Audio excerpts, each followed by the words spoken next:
À partir de ce moment-là, la Moselle entre dans une nouvelle phase d'accentuation de la germanisation. Le souhait des responsables nazis est de supprimer le diocèse de Metz. La demande est faite plusieurs fois au Saint-Siège, mais reste sans réponse, ce qui permet à Monseigneur Sébastian de décliner la demande des nazis. Si l'Allemagne avait gagné la guerre, on se serait attaqué plus brutalement à l'Église, quoi. On empêchait de façon sournoise les catholiques à pratiquer leur religion, mais le but final du nazisme, c'est finalement effectivement d'éradiquer la religion, toutes les religions.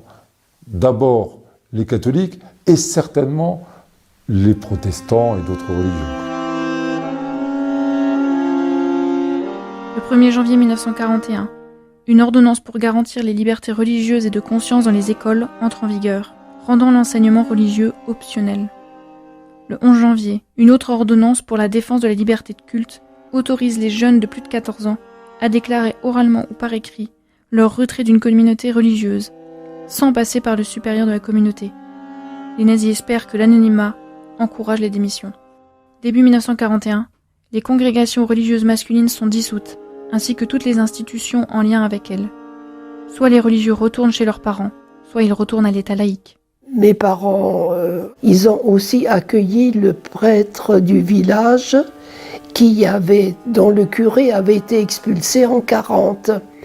Et elles ont recueilli un père oblat expulsé du couvent de Saint-Ulrich. Et pendant 4 ans, il a partagé notre vie de famille. Le 3 février 1941, les congrégations et ordres religieux, les associations confessionnelles, les fabriques d'églises, les sociétés ou entreprises servant ces associations ont 1 mois pour remettre leurs biens au Reich. Le 12 février 1941, tous les ordres et congrégations religieuses présents en Lorraine sont supprimés. Seules les religieuses hospitalières sont tolérées.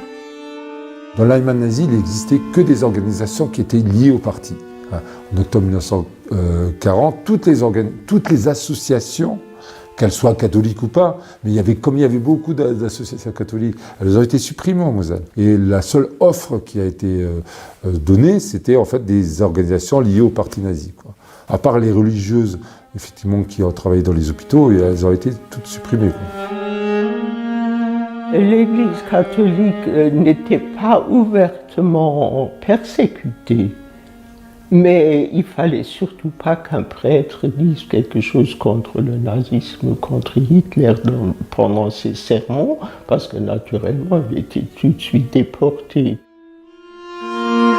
La grande création des Allemands, c'est qu'ils ont imposé une contribution cultuelle. C'est l'État nazi, finalement, au bout de 1 ou 2 années, ne donnait plus les moyens financiers à l'Église de vivre.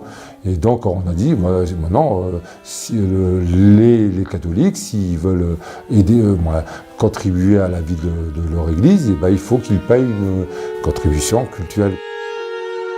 La population devait payer un impôt pour l'Église.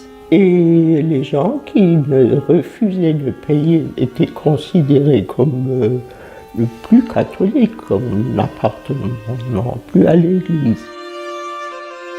Et ils espéraient que ces catholiques ne le fassent pas, quoi. En fait, ça a été l'inverse. La majorité a payé cette contribution. Le peuple catholique s'est soudé souvent autour de l'Église, parce que souvent, en tous les cas dans la partie francophone, c'est des gens qui ont continué à être résistants à l'Allemagne nazie.